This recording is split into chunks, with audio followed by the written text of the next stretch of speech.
Once you've taken over these businesses in these small towns, you're locked in for your career, however many decades that lasts.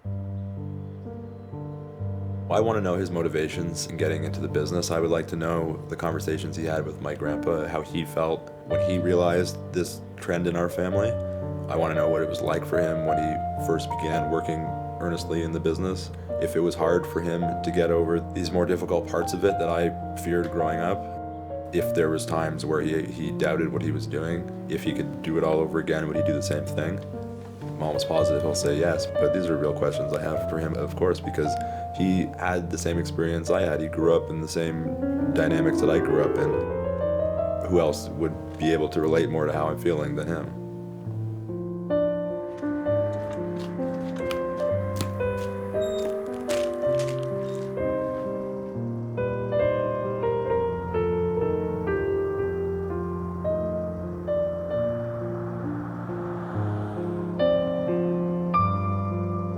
I was so surprised when this teacher said that Brent's going in funeral service. I thought,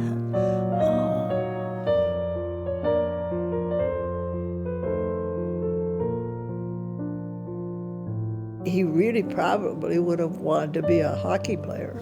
It's funny because that's what Dad says that he would have wanted to do if he wasn't a funeral director, but lack of skill got in the way.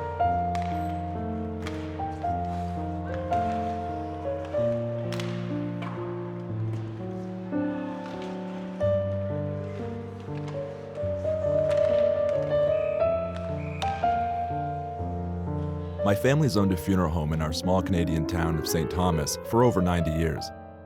It may seem strange to grow up around death, but for us it was a part of everyday life. Sorry, I had to go to the car to get something. It's okay. I'm the first son in 4 generations not to become a funeral director. My decision has weighed heavily on me.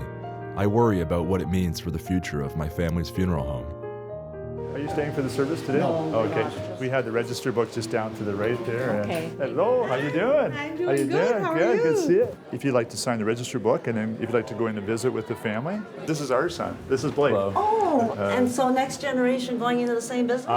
No, he's a producer with a news network. Oh, right. So that's why right. the Oh, yes, that's what documentary- Herbert told me. Yeah. Yes. So Anyway. different business. Yeah. Yeah, he's much too smart for his profession. Good to meet you. My grandfather was the brother of Paul Peterson. Oh, okay. Okay, sure, yeah. We had the register book just on the right. She mentioned it was the Walls farm. Yes. That was one of the Walls descendants, who I've served their family also. You're welcome. My aunt asked if anyone could sing it, and no one was able to, and I thought, someone's got to, and why not someone in the family? And she really meant a lot to me, and I know that she would love it.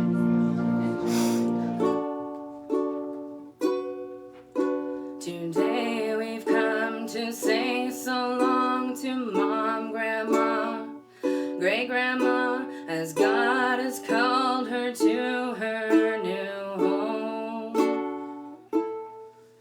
So now we're here to praise dear Mom for all she meant to everyone. We join our hearts to say goodbye to her.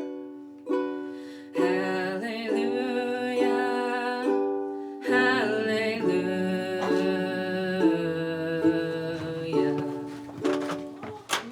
Oh, Niner Charter tab with Max. We got Hi. Max's box. We got Max's big hug for Blake? Hi, buddy. Say hi. Hug. Oh, that's the funeral. That's the funeral for me. How was the funeral? It was very nice. No, it was very nice, and everything went really well. All right, I'm gonna go get changed really Okay. quickly because this is ludicrous that I'm in a suit. When I was in high school, I would help with visitation, so holding the door, helping kind of show people where to go, and then other than that, around the business, like helping with the lawns and washing the cars and putting on the suit, being in the funeral home. It was kind of maybe a little glimpse of what it might have been like if I had done that job. I wouldn't say I was 5 years old and looked at the business and said, I'm not doing this. It was that I fell in love with different things. I was always very interested in history. It was the idea of the power of witnessing moments while history is made. This was my childhood bedroom. This is where I would be asleep in the middle of the night when my dad would get a phone call. You'd hear footsteps, you'd see the light underneath the door. He would walk from his bedroom over here through this hallway to the bathroom to get ready, get dressed. We were very aware that he was going to put a suit on, that he was going to go outside into the cold, and that he was going to go pick up a dead body. I have this very striking memories of our funeral home phone. My Aunt Jennifer grew up around the funeral home and also moved away from St. Thomas. We called it the bat phone. You called it the bat phone? Yeah, what'd you call it? We called it the funeral home phone, but I think that's, but you're right, that's what it is. It was black, and it had all these like intercom buttons, and we called it the bat phone. And you have, and whenever called, whatever hour of the day, whatever you're doing, you have to answer that phone. That's perfect, actually. Maybe we weren't that creative. That phone ringing, it still sparks a little moment of anxiety. Everybody stop it, everybody be quiet. When I'm home, briefly, however briefly, and that phone rings, I shut up as fast as I ever did. It's a strange thing.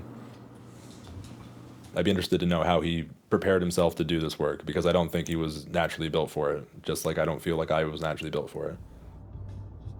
I'm going to talk to Colin Haskett, a young funeral director in a neighboring community. He's around my age, and in a way I feel like he provides a glimpse of what my life might have been like if I had decided to become a funeral director.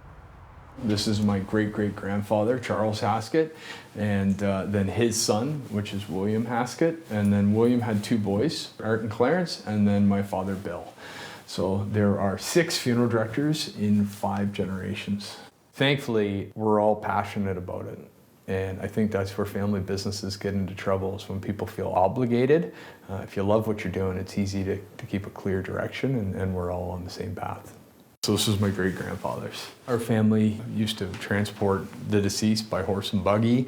I'm kind of glad to say that I don't wear hats like that, and I don't transport people by horse and buggy anymore. When I was 4 years old, I made the decision that I was going to be a funeral director.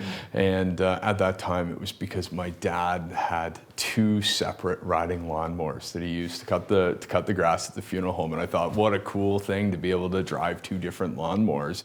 I was 4 as well when I kind of realized for the first time there was this trend in our funeral home. It was my great-grandfather started the funeral home in 1926, and then my grandfather and my father, and every generation there was one boy born, and every generation they did it. And I was 4 years old when I'm like, wait a second, great-grandpa, grandpa, dad, do I have to do this? And from the moment I first asked that question, my dad's always said, you don't have to do this. You can, whatever makes you happy, you can do. If you want to be a funeral director, that's fantastic. But if you want to take a different path, that's fine too. So I don't know. Maybe if he had riding lawnmowers, I would have been a better selling point. What do you think the stereotype of a funeral director is? Black suit and dark tie and white shirt, and you know, maybe not very personable, and certainly not very comforting, and you know, just sort of this creepy image of someone that deals with the dead every day, and that's certainly not how I would describe myself at all. I'm far more suited to dealing with the living than I am the dead, and it's just the ability to do both, which makes me good at my job. I'm just the guy that lives down the street that doesn't know how to build decks, but I do know what to do when your mom dies. Okay, that'd be great. And if there's anything that comes down, I will let you know, and you have my telephone. Thank you very much. Bye. Did you have a direct line from the funeral home to your home growing up? You are standing in my bedroom. This is where I grew up. Really? So, yeah, we were very much had a direct line. I believe very strongly that my #1 goal and my #1 job is to stay in business. We're increasing our reception facilities, and we're having different types of receptions, and we're selling alcohol. And that's not necessarily because that's exactly what I want to do. I just want to make sure that we remain profitable so that we can continue to do what it is that we love. See if I can pull something out here. You've got all kinds of different options, and now you can get rings, you can get tie pins, you can get cufflinks. This is actually DNA keepsake, so lots of different options. I have done some neat things with cremated remains. We have put people in their tackle boxes, in their recipe boxes. Actually, we have someone here that was just placed in their cowboy boot as an urn. I had a gentleman, the strangest one yet, every night before he went to bed, he had a bowl of ice cream with his granddaughter, so he is in an ice cream tub. People are tired of what we would refer to a cookie cutter funeral. A lot of us in southwestern Ontario are smaller operations, family businesses. We have some larger corporations coming after the independent funeral homes. On our own, none of us would survive in this business or certainly in the cremation world. What we decided is if we could do it collectively, then we could all do a good job, and that's exactly what we've done with the crematorium.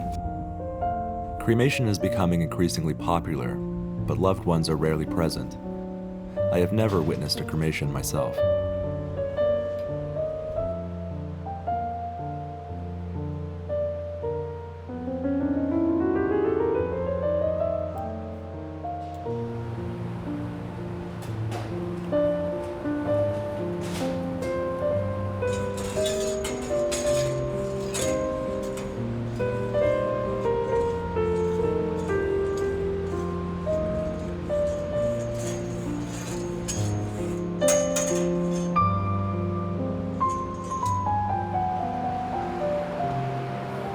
I grew up around the funeral home. I've been to the funeral home constantly my whole life. I've seen more bodies than I can remember in a setting of in the main room of the funeral home, with made up in suits with flowers and framed photographs. But maybe it's the volume, maybe it's being here and within the last few minutes just seeing so many bodies coming in from the region. I think that I could have done it.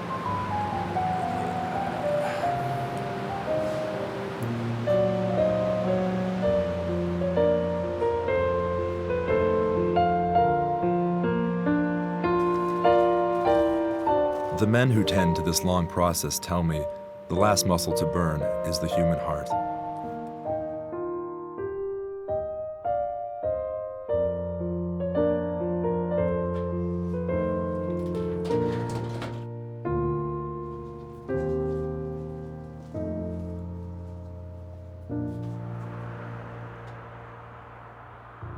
Occasionally, I would bring stress home from work. It didn't happen very often, did it? But it did happen, and I'm the first to admit that it did happen. And I can't believe there's not a funeral director out there that they haven't brought it home. And so, but there was a quote in, and Blake said in the article, my sister used to yell back at him if he would explode because maybe we were too loud when he just got off the phone, and I would just take it. But his quote was, we knew we were not the source of his Anger, and it didn't take much to know what was. He knew I had brought it home from the funeral home, right? Growing up, I saw firsthand the toll funeral service took on my father. Many of his days were spent helping other people through the worst days of their lives. We saw the side of it that wasn't always great, and he dealt with it very well. Yeah. But there were times that it was stressful. And if you asked me at those moments, you want to be a funeral director, I'd say, hell no. There are circumstances that happen here that I feel like walking out the back door when the family are walking in the front door. The thing that's going to make me retire is families not agreeing. I mean, absolutely not talking to each other, and probably after the service is over, like never talking to each other again. So you're on your way to the hospital? Okay. Yeah. What I'll do is I think since you're on your way there, and there won't be a release tonight, I don't think, from the hospital, so the phone can ring anytime. It can ring at 9:15 at night, it can ring at 3 o'clock in the morning. It's a release for your dad because you expressed what he had wanted to, so yeah. Well, again, my condolences to you, and I'll call them in the morning. People call because they're in need, so. When I think about the connection of Brent and the funeral home, I think about the fact that he had this cool parking lot where everyone would play hockey, and they stored the nets in the garage. All right.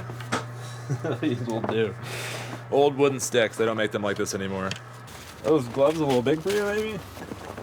Are they like, they're like arm gloves or something? Oh yeah, how you doing? Aw, you walked from the house? All right, ready to play some hockey? Yeah. Okay. Over to win. Back to G-Paw. Oh! I've been playing hockey since I was probably 7, 8 years old. I played travel hockey for many, many years. My dad missed very, very few games of mine. He taught me how to play goal right between their house and the funeral home. I wear it as a tribute to my dad, but I was also born in 1958. This was my playground. This was where, you know, I grew up. You know, I learned to play tennis. I assumed that my parents always knew that I wanted to be a funeral director, but we really never sat down. I mean, they heard about it from my high school counselor that, oh, I guess Brent's going off to Humber to take funeral service. I just assumed that they knew. But quite frankly, I thought I was going to be a professional hockey player or a professional tennis player, but I think lack of talent sort of got in the way. We got to go in the funeral home, right? And play hockey. And who's in there, do you know? Leo. So here you go. Do you know what my grandfather's name was? Yeah. Leonard. Oh. And you know what Leo is short for Leonard? Mary had a little lamb. She was right at now. Good job. This is called a beer. That's called a beer. You're right. Casket beer. A casket beer. Here goes. No, it's scary. No, and there's no ghost here. No ghosts here. There's no ghost here.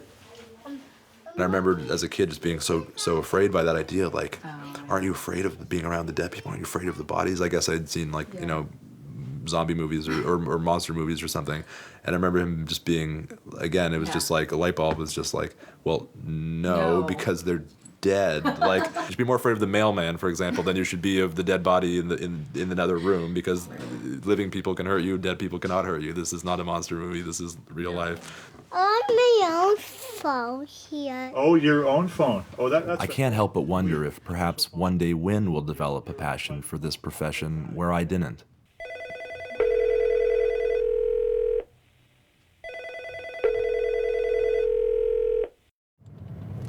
My dad, since I was, 11 or 12 years old, he would send me on errands. That would include sometimes going to doctor's offices to sit and wait in their office until a certificate was signed. Actually, that was a doctor's office at one time. There was doctors and coroners there. Train companies came through here. Movie stars came through here when they were on the trains, and there's a platform on the other side. There's another funeral director. This is Mr. Alan Hewson. Alan's dad actually apprenticed for my grandfather back years ago. Your father was best man at my father's wedding. I think I did know that. Yes. Why we ran into you. Welcome to Canadian winter. I mean, it's funny to say, but I think there was more of an expectation that the son would take it over. Yeah. I never felt pressured, but did I feel a sense of obligation? I would say yeah. Having the family business, a business that provides such an impactful service to the community, was kind of a badge of honor. Like, people knew our business, right? Like, you could own a printing shop. People might not know your business, but Sifton Funeral Home, took care of my grandmother's funeral. It's like a bond to people for life kind of thing. I was proud to be a Sifton. I know Grandpa, he really felt that it was a calling. And that's the way I've always looked upon it with me. I know this was something I was meant to do. And we can't say enough about your dad and how much it just was a relief to come in and know that we were a mess, and he was so gentle, and it was just like talking to a friend. Don't worry about that, I've got that looked after. Don't worry about it, I've got that looked after. I don't know how many times I had people say to me, your dad helped me through a really tough time. Behind the doctor's back, they couldn't see. Your dad and Grandpa walked in, and my dad, the sense of humor joker that he was, said, "Oh yes, here comes the 2 undertakers to take me home." Wow. It was really my first hero, and I guess I wanted to be like him, and I tried not to let him down. Here we are in 1926, the year we were founded. My great-grandfather founded our funeral home after serving in the First World War. He served with his cousin who was killed in action and awarded the Victoria Cross for valor. My family believes that my great-grandfather's experience of witnessing mass death and seeing his cousin buried in a mass grave instilled in him a desire to provide dignity for others in death. When the time comes, I definitely want this funeral home to be family-owned. And I want it to continue with the same values that it was founded on and that my father carried on and that I've carried on. How important to you is the name, is the idea that Sifton will remain a name in this community? Well, it's very important. I also care about what our name stands for, and that's one of the reasons I still struggle with my decision. Hi, Grandma. The back door. I'm sorry, I thought we'd come in this way. Oh, that's okay. Hi, how are you? Good. Are you ready for a Wheel of Fortune? Yeah, it's your favorite show. Here are the stars of our show, St. Jack and Vanna White. Here's the puzzle, and here we go. Keys, how to get your $5,000. Oh, it's opportunity. Opportunity. Opportunity is knocking. Yes, sir. There you go. Combined effort on that one. I was wrong. There's no E. Bob's at the door. Do you know what Grandpa thought about me not becoming a funeral director or me not deciding to be a funeral director? I don't think it bothered him at all. I think he realized that everybody should make their own decisions. And I think that, I don't think it bothered Lyle. I never heard him say, he was always so, well, he's got 2 books on you. He's very proud of all of his grandchildren. Basically, he followed my burgeoning journalist career. You enjoy being a journalist? I don't doubt my decisions. I still felt like there was some kind of family responsibility that maybe I'm not. I think Grandpa and your dad would say, no, you must do what you'd like to do yourself and that you'll be happy in. I come from a farm background. I think those farms will all be gone. And I'd say it won't be long. I don't feel badly. I think that that's progress. In other words, we all make our own decisions. I love you, Blake. Love you too. You shouldn't feel guilty, and that makes me feel sad to think that there's even an ounce of guilt. What do you do when you're at a funeral? You tell stories.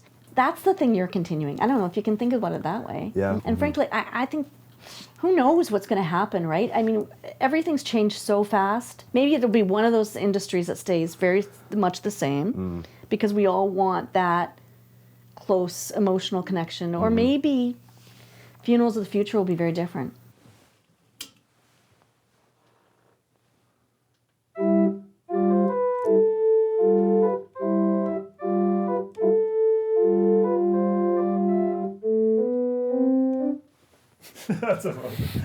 That was pretty good.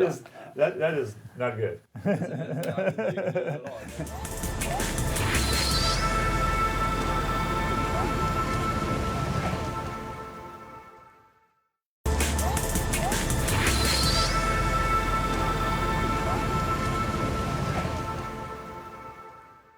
The smallest sprout shows there is really no death.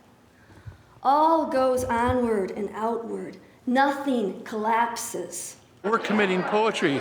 It's a reading of Walt Whitman's Song of Myself. Thomas Lynch is both a writer and a funeral director. He is considered the poet laureate of the funeral business. I say read, write, resist, and this is what we do. I bequeath myself to the dirt to grow from the grass I love. If you want me again, look for me under your boot soles.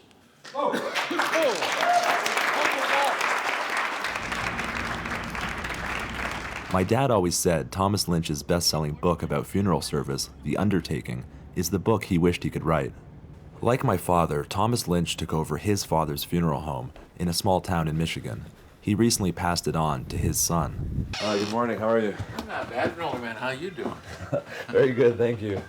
Do you want coffee? That'd be lovely, yeah, thank you. What are you barking at, Bill? Oh, hi, Bill. Strange people coming? Hi, Bill. His grave has been dug since a year ago November. He just refuses to go into it.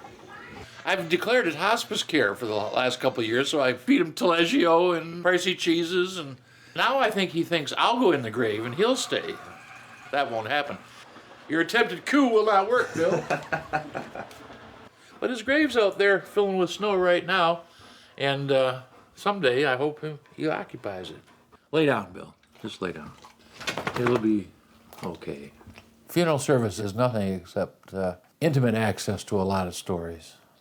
So I've always been interested in characters and the stories that surround them, the narratives. Being a funeral director in a small town gives you access that is not often shared by other people. Funeral traditions as they exist now in North America kind of take for granted that this is the way things are done, but it wasn't. Could you discuss maybe before the spread of funeral homes how death used to be treated? Up until maybe the last 50 years, probably even nearer term, the only problem created by a death in the family, apart from the ones you could catalog as, grief and mourning and religious vexations, the real problem was the corpse on the floor. What are we going to do about this? You can't live with a dead guy. Something has to be done. Somebody has to get a shovel or build a fire or drag the corpse up to where the birds will come and pick the bones clean.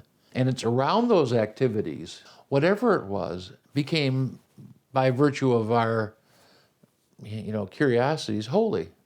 It was looking into the open ground or the pond or the fire where we would form the essential human questions, which are, is that all there is?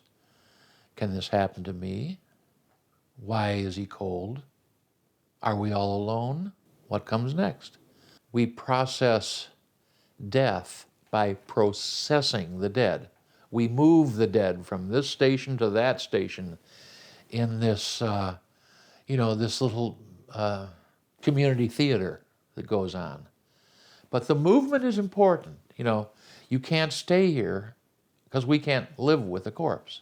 Acting as a pallbearer and carrying the body of a loved one, in most cases, is the only act that remains. It seems like in North America we've become quite distanced from death. Well, and even that, we are entirely estranged from corpses, which to me has always seemed like the essential brief of a funeral is tend to the corpse. People will say, well, it's really for the living. Yes, but it's by tending to the dead that the living get better. A good funeral is one that by getting the dead where they need to go, the living get where they need to be. In the way that we sort of replicate the movement of someone from the edge of this frontier to the edge of the one we can't know, that's what a funeral does. It makes that, we go with them as far as we can go, and then we say, with the brutality of the living, you stay, I go. Thanks be to God. Or whomever's in charge here. Thank you so much. Thank you very much. We haven't had a Sunday like this, Bill, in the longest time.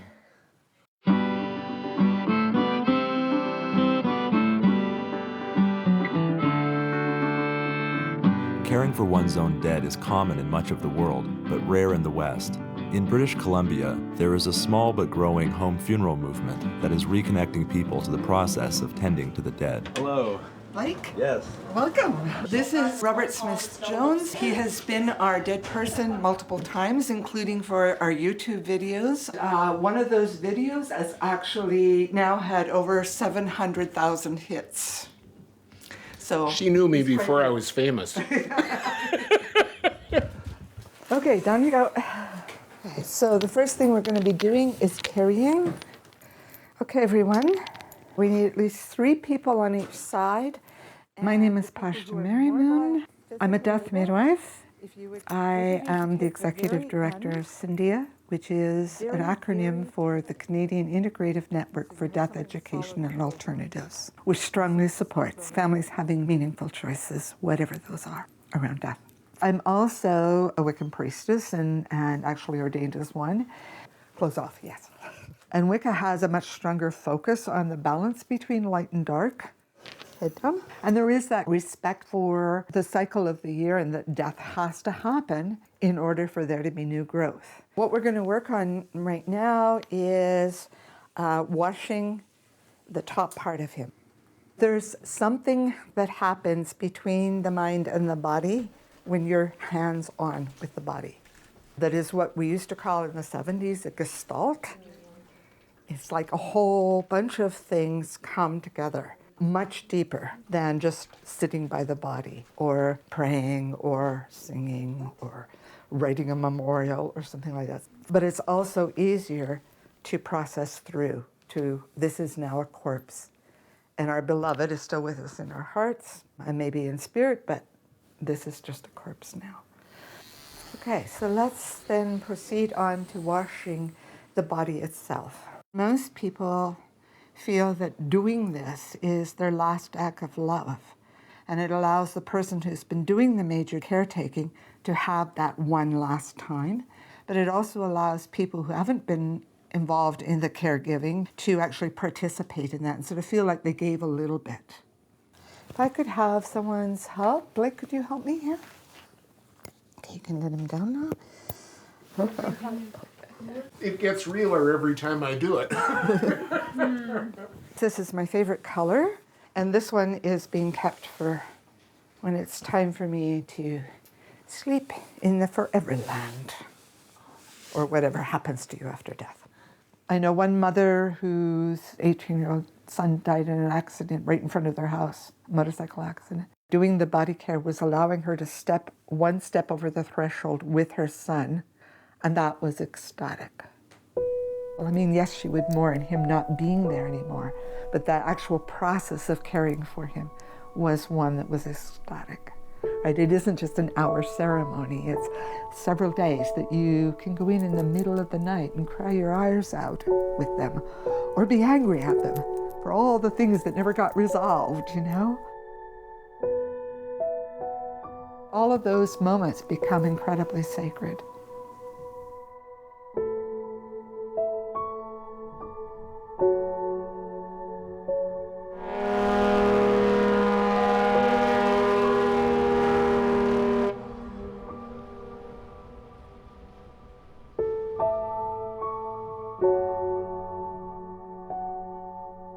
I think that we've become increasingly detached from death. I think people don't grieve properly when they try to avoid seeing death. And so I think anything that brings us closer to our dead and to confront our own mortality is positive and healthy. Yeah, this is stunning. It's completely quiet and still and pristine and beautiful.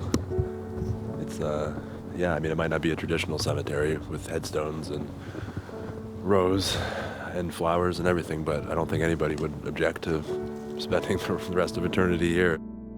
I think I have a very traditional view of funerals and of cemeteries just because the way things are done where I grew up. But yeah, I don't understand why this is such a rare phenomenon. This isn't controversial. This isn't alternative or fringe. It's just beautiful and peaceful. And that's what most people want when they're choosing a cemetery.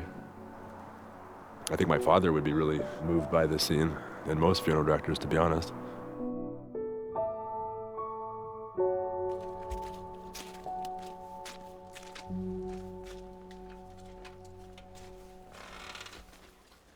People, hello. Hi. My name's Deborah Magdy. My family and I did a home funeral for our mother. So this was her bedroom the night that she passed. We were all around her, and this is where she stayed for 5 days. So she has an ice pack on her abdomen, and she has an ice pack under her head, and an ice pack under like where the core organs are. It was like a painting with so many beautiful colors and everything versus just your regular funerals like dead body, funeral home, service, ground. Come on, Daniel, you crazy.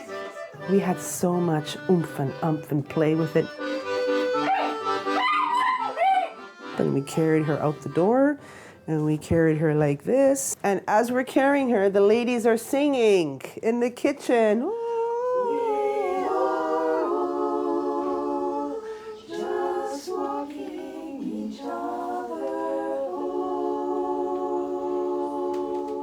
And we just carried her down the stairs and around the corner, and then there's a driveway underneath, and that's where Niall's Ford Flex was waiting for her. And it was raining. And I said, oh, she's having her BC baptism. It's beautiful. We put her in and off we went.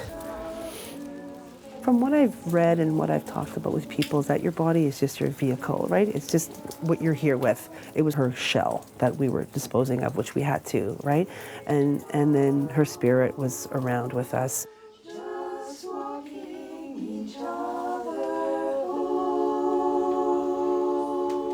Nio Davis is a funeral director who helped Deborah with her mother's home funeral. Her experience working at a corporate-owned funeral home led her to embrace alternative practices alongside traditional ones. When you first get into funeral service, you come in with all these ideals and thoughts about what you're going to do and how it's going to go. And the more experience I had within that corporate environment, it just seemed like those ideals weren't able to be realized. We were told that we needed to have unlicensed salespeople with us when we were meeting with people who were just telling us that, you know, someone close to them has just died. What was their backgrounds? Would they come from sales of other industries? There were people who came from car sales for sure, photocopiers, just whatever their background was. If we were in the selection room looking at urns and caskets, I felt that their suggestions were biased, you know, based on what kind of commission they would get out of that. When people have suffered a loss, how fair is it to put an employee in a situation where if they don't upsell, they can't eat? There should be no commission sales at end of life. Welcome to our snow capital today. Tom Crean is a funeral director and a leading opponent of corporate ownership of funeral homes. When you serve people who are bereaved, you're serving people who are, to me, uniquely vulnerable. So when a organization of the size of Wall Street comes into that very delicate situation, there is an opportunity for people who are more ethically challenged to make enormous amounts of money. In the city of Vancouver and Burnaby, there are 9 real funeral homes left, and the largest chain owns 8 of them. Do you think there's an awareness in the public that so many of the funeral homes are corporate owned and what the difference is between? No. We had a law passed where it was required for all of the publicly owned funeral companies to put their real name in all their contracts, all their signage, and all their advertising. The 2009 Yellow Pages had their name in about a font of, I think, 0.5 the next year, but it was there. So this is that process called stealth ownership, right? Yes, that's what we call it, will, stealth ownership. Where a corporation will buy a family funeral home and then keep that family name so the public thinks that they're still working with an independent family funeral home when in reality it's just a part of a much larger corporation. Exactly right, yeah. The mass takeover of independent funeral homes by corporations is what worries me the most when I think about the future of my family's business. You know, it's such a critical time. It's so important that that environment is a caring and supportive environment.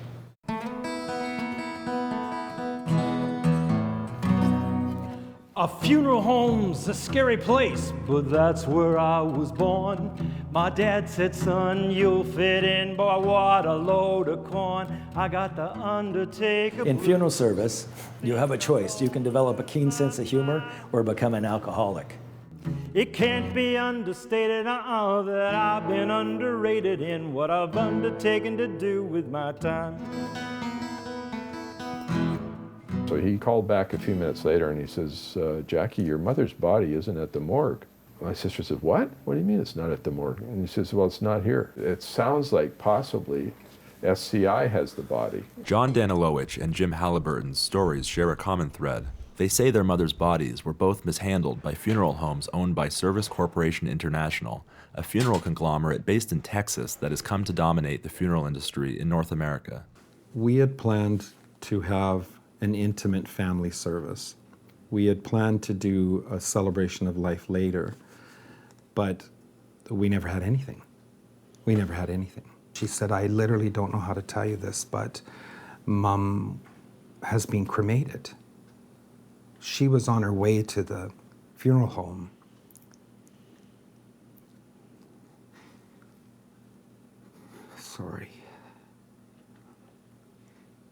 with our mother's clothing. Our mom had always taken very good care of herself. She always wanted to look great. She was a little bit of a fashionista, and even in a walker, she would want to make sure she had high heels on. So the fact that our mother was taken and cremated in the pajamas that she died in and without her teeth is the part that gets me every time. We never knew anything about SCI or any other of their brands.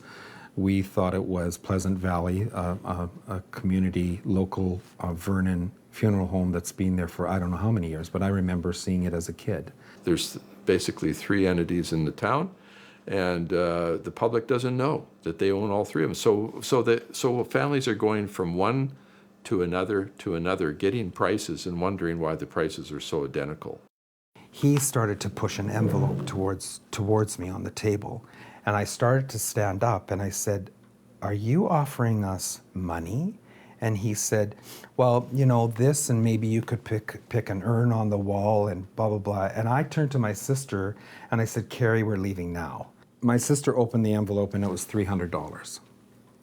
Can you imagine how insulted you would feel if a check was pushed across the room for you, basically telling you that your mother's death and your mother was worth $300? I have not, after 3.5 years, been able to grieve over my mother. I've been trapped trying to get the word out about what is going on here. These are not numbers, they're statistics, these are people. SCI declined to be interviewed and said they don't comment on pending litigation. We had found out a song that my mom used to sing to the troops that's called "I'll Be Seeing You." Why don't I play it? Oh, do you? Well, no, play whatever you played your mom. I have a record. Oh, you do? Really? Really? Yeah. Wow.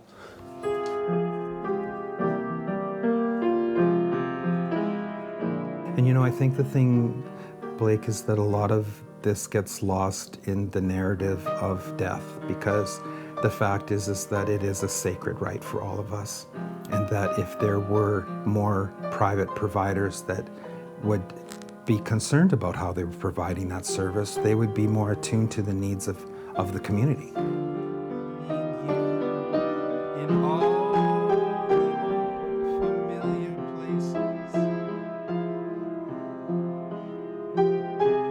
Do you know that poem that William Carlos Williams wrote about the red wheelbarrow? I think it's only 14 words. So much depends upon a red wheelbarrow, glazed with rainwater, beside the white chickens. What are you talking about, says I. I mean, I really tried to get that one. It was December, because we had 2 kids in our town that they lived by the river, and they had ice over, and they'd gone out and they fell to the ice and drowned. One was 6, one was 4, I think. We put them both in one casket. And I remember the minute walking those parents in to see these 2 little boys. They were in their Oshkosh Begosh blue jeans. One had his arm on the other one. They looked like 2 boyos. I remember looking out the window at my garage across the street and saying, I wish there was a fucking wheelbarrow there. Something to take your gaze away, on which you could concentrate all your attention, so as to avert your eyes from this horrible notion that this could happen. To be a good funeral director, you have to notice right away that there are things that won't be fixed, but you can be present for them. Obviously, the tragic situations that you deal with, the car accidents, the suicides, I've had to deal with homicides, I've had, many deaths of children. Those are probably the hardest. Like my father, Doug Gilchrist ran his own funeral home for many years. He and my father studied together to become funeral directors.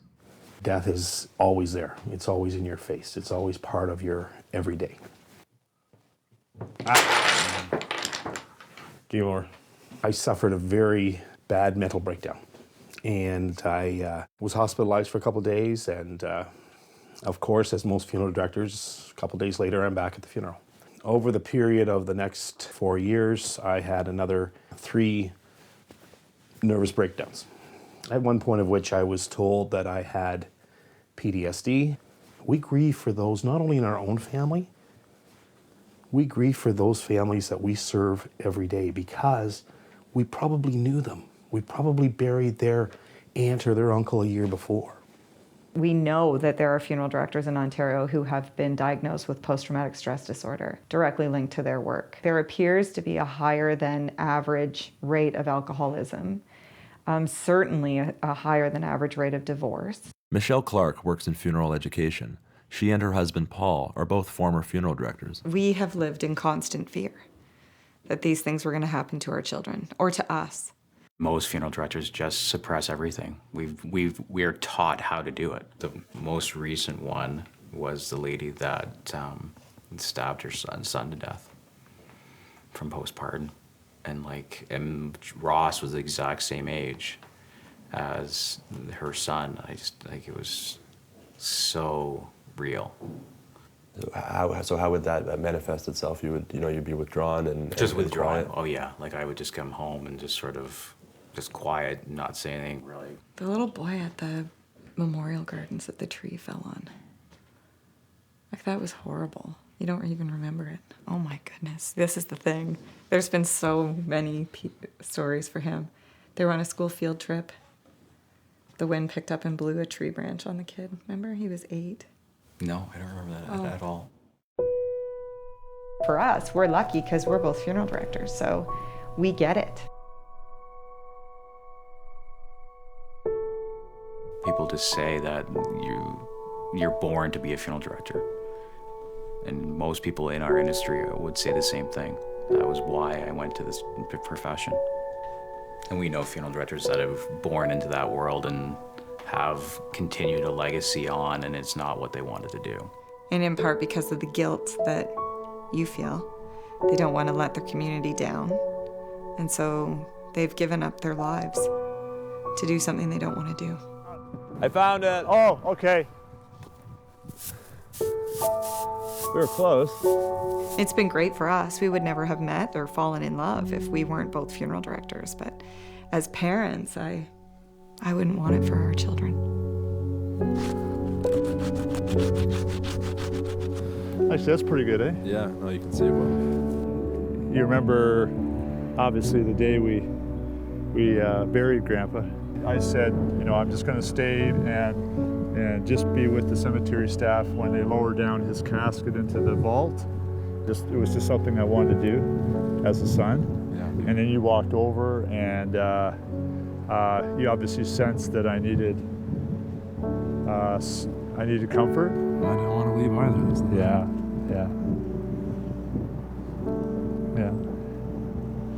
You never get over it. But you learn to cope, and